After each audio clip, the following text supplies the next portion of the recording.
주말 저녁, 혼자 집에서 넷플릭스를 켜는 순간 묘한 안도감이 밀려옵니다.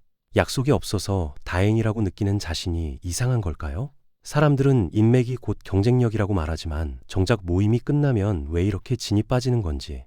그런데 이게 성격 결함이 아니라 당신의 뇌가 남들보다 한 단계 진화했다는 증거라면요?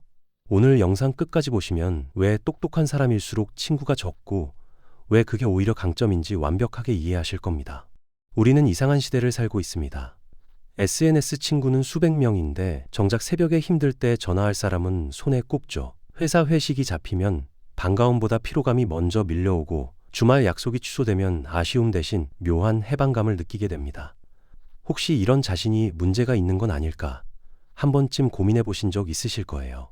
사회는 끊임없이 말합니다. 인맥이 곧 자산이고 마당발이 성공한다고요. 그래서 우리는 명함을 모으고 단톡방에 이모티콘을 날리고 별로 안 친한 사람 생일에도 축하 메시지를 보내죠. 그런데 솔직히 이 모든 게 진짜 관계일까요? 아니면 그냥 관계처럼 보이는 노동일까요? 여기서 한 가지 불편한 진실을 말씀드릴게요. 당신이 사람 만나는 걸 피곤해하는 건 성격 결함이 아닙니다. 오히려 그 반대일 수 있어요. 심리학과 뇌과학 연구들은 흥미로운 사실을 밝혀냈는데요. 자기 인식이 뛰어난 사람일수록 피상적인 관계에서 에너지 소모를 크게 느낀다는 겁니다. 쉽게 말해 이런 유형의 뇌는 얕은 관계를 비효율적인 투자로 판단하고 있는 거예요. 경제학에 기회비용이라는 개념이 있죠. 무언가를 선택하면 다른 걸 포기해야 하는 비용 말입니다. 당신의 뇌는 이미 계산을 하고 있는 셈이에요.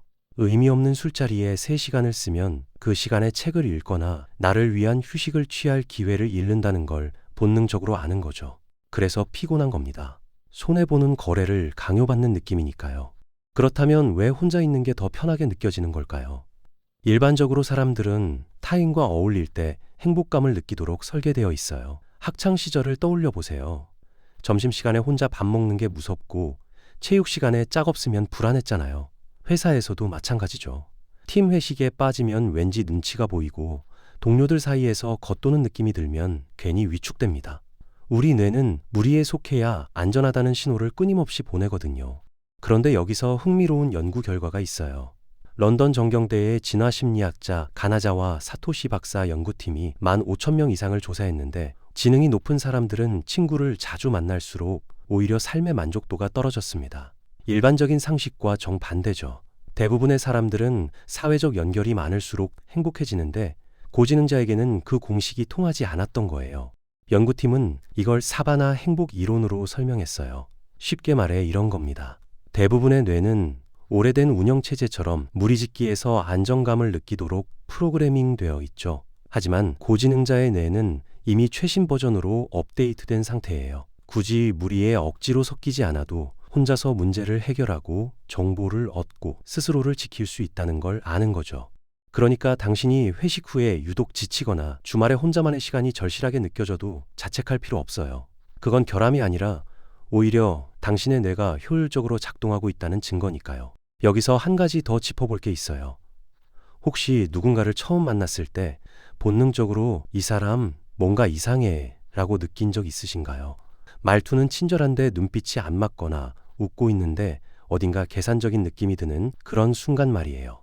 이건 당신의 착각이 아닙니다. 자기 인식이 높은 사람일수록 타인의 미세한 불일치를 0.1초 만에 감지해요. 앞에서는 다정하게 굴면서 뒤에서는 험담하는 사람, 도움을 주는 척하면서 실은 자기 이익을 챙기려는 사람, 이런 연기를 본능적으로 견디지 못하는 거죠. 그래서 사람을 쉽게 믿지 않는 겁니다. 신뢰의 문턱이 높아진 거예요. 게다가 과거의 경험도 한몫합니다. 진심을 다했는데 배신당한 기억, 감정 쓰레기통처럼 이용당한 경험, 내 경계를 무시하고 함부로 넘어온 사람들, 이런 일들이 반복되면 뇌는 자동으로 보안 시스템을 설치해요. 아무나 쉽게 들이지 않는 프리미엄 필터 같은 거죠. 공항 보안 검색대를 생각해 보세요. 의심스러우면 일단 막고 보는 게 효율적이잖아요. 당신의 뇌도 똑같은 원리로 작동하는 겁니다. 문제는 이게 피곤하다는 거예요. 만날 때마다 무의식적으로 상대방을 스캔하고 말 한마디에 숨겨진 의도를 분석하고 이 사람 진짜일까를 끊임없이 검증하니까요. 에너지가 엄청나게 소모되죠. 그래서 만남 자체를 피하게 되는 겁니다. 피하는 게 아니라 에너지를 아끼는 합리적인 선택이에요. 결국 당신이 사람을 잘 안 만나는 건 친화력이 부족해서가 아닙니다. 아무나 통과시키지 않는 엄격한 기준이 있기 때문이에요. 그리고 그 기준은 수많은 시행착오 끝에 만들어진 당신만의 생존 전략입니다. 그리고 이 필터링 과정은 만남 자체에서도 작동해요. 왜 어떤 만남은 끝나고 나면 충전이 되는데 어떤 만남은 방전이 될까요? 회사 점심시간을 떠올려 보세요. 요즘 날씨 진짜 춥지 않아요? 어제 그 드라마 봤어요. 주말에 뭐 하셨어요? 이런 대화들이 오가죠. 나쁜 얘기는 아니에요. 그런데 솔직히 이 대화가 끝나고 나면 뭐가 남나요? 정보도 없고 감동도 없고 그냥 시간만 흘러간 느낌. 이게 바로 감정 가성비가 낮은 대화입니다. 문제는 당신의 뇌가 일반적인 뇌보다 훨씬 깊이 처리한다는 거예요.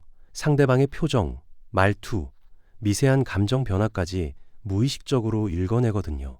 심리학에서는 이걸 감각 처리 민감성이라고 부르는데 쉽게 말해 감정 수신 안테나가 다른 사람보단 강력한 거예요. 대화의 깊이는 얕은데 뇌가 쓰는 에너지는 깊은 대화랑 똑같은 거예요. 당연히 피곤할 수밖에 없어요. 1시간 넘게 점심 먹고 돌아오면 오후 내내 멍해지는 이유가 여기 있습니다. 그래서 당신은 본능적으로 양보다 질을 추구하게 돼요. 얕은 우물 100개 파느니 깊은 샘물 하나를 제대로 파고 싶어 하는 거죠. 한 달에 한 번 진짜 마음 맞는 친구와 깊은 대화 나누는 게 매일 영혼 없는 인사 10번 하는 것보다 훨씬 효율적이라는 걸 이미 알고 있는 겁니다. 이건 내성적이라서가 아니에요. 에너지 투자 대비 수익을 계산할 줄 아는 똑똑한 뇌를 가진 거예요. 사실 이건 단순히 에너지 소모만의 문제가 아니에요. 왜 누구는 시끄러운 술자리에서 충전되고 누구는 조용한 카페에서 혼자 있을 때 충전될까요? 성격 탓이 아닙니다. 뇌의 보상 회로 자체가 다르기 때문이에요. 먼저 도파민 얘기를 해볼게요. 도파민은 흥분과 쾌락을 담당하는 신경 전달 물질입니다. SNS에 좋아요가 달릴 때, 술자리에서 관심받을 때, 새로운 사람을 만나 자극받을 때 분비되죠. 흔히 마당발이라 불리는 사람들은 이 도파민에 최적화된 뇌를 가지고 있어요. 외부 자극이 많을수록 기분이 좋아지고 사람이 많은 곳에서 에너지를 얻습니다. 파티가 끝나면 아쉬워하고 혼자 있으면 오히려 불안해지죠. 반면 당신의 뇌는 다른 보상 물질에 반응해요. 바로 아세틸콜린입니다. 집중하고 사색하고 내면에 깊이 몰입할 때 분비되는 물질이에요. 시끄러운 외부 자극이 아니라 고요한 내적 활동에서 쾌감을 느끼도록 설계된 거죠. 조용한 방에서 좋아하는 음악 틀어놓고 생각에 잠길 때, 복잡한 문제를 혼자 풀어낼 때, 깊이 있는 책을 읽으며 새로운 통찰을 얻을 때, 이런 순간에 뇌는 보상 신호를 보냅니다. 그러니까 사람을 피하는 게 아니에요. 내가 얕은 쾌락 대신 더 고급스러운 쾌락을 선택한 겁니다. 클럽에서 환호받는 짜릿함보다 숲속 벤치에서 책 한 권 읽는 고요함이 더 깊은 만족을 주는 거죠. 취향의 문제가 아니라 신경화학적 구조의 차이예요. 문제는 사회가 도파민형 인간을 기준으로 설계되어 있다는 겁니다. 네트워킹해라, 인맥 넓혀라, 적극적으로 어울려라. 하지만 이건 아세틸콜린형 뇌에게는 맞지 않는 옷이에요. 억지로 입으면 불편하고 오래 입으면 지쳐요. 필요한 건 더 많은 만남이 아니라 혼자만의 충전 시간입니다. 그런데 이쯤 되면 이런 의문이 들 수 있어요. 아무리 뇌 구조가 다르다 해도 혼자 있으면 뭔가 놓치는 것 같은 불안감은 어쩔 수 없지 않나요? 이걸 심리학에서는 포모라고 불러요. 나만 빠지면 손해볼 것 같은 두려움이죠.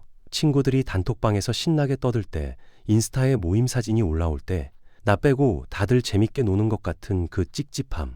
이게 우리를 억지로 약속에 나가게 만들고 안 가면 불안하게 만듭니다. 그런데 재밌는 건 이 불안감 자체가 착각일 수 있다는 거예요. 실제로 그 모임에 가보면 어떤가요? 기대만큼 재밌지 않은 경우가 대부분이죠. 오히려 집에서 쉴 걸 후회하는 순간이 더 많아요. 뇌는 놓치는 것에 과민 반응하도록 설계되어 있거든요. 실제 가치보다 두려움을 부풀리는 거예요. 그래서 요즘 새로운 트렌드가 생겼어요. 조모입니다. 조이 오브 미싱 아웃. 놓치는 기쁨이에요. 모임에 안 가도 괜찮고 혼자 있어도 행복하고 오히려 그게 더 좋다는 걸 인정하는 거죠. 이건 체념이 아니에요. 타인의 기준에 휘둘리지 않고 내가 진짜 원하는 걸 선택하는 용기입니다. 당신이 이미 본능적으로 하고 있던 행동에 이제 이름이 붙은 거예요. 주말에 약속 없이 집에서 쉬는 것, 회식 대신 혼자 영화 보는 것, 단톡방 알림을 꺼두는 것. 이건 회피가 아니라 내 에너지의 주인으로 사는 선택입니다. 보통 사람들은 힘들면 누군가에게 기대고 불안하면 옆에 사람이 있어야 안심해요. 칭찬받아야 자존감이 올라가고 인정받아야 괜찮아지죠. 나쁜 건 아니에요. 다만 이 구조는 상대방이 바쁘거나 떠나면 바로 흔들린다는 약점이 있어요. 당신은 다릅니다. 힘들 때 혼자 정리하는 법을 알고 타인의 평가 없이도 스스로를 인정할 줄 알아요. 삶의 주도권이 외부가 아니라 내 안에 있다는 감각이죠. 이게 높은 사람일수록 역경에 덜 무너집니다.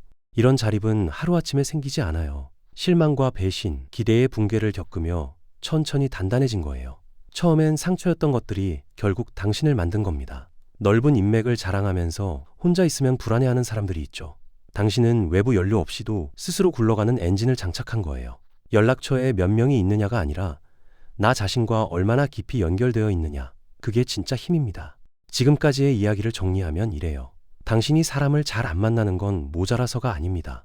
뇌가 비효율적인 관계를 걸러내고 얕은 자극보다 깊은 만족을 선택하고 외부 인정 없이도 스스로 서는 법을 터득한 거예요.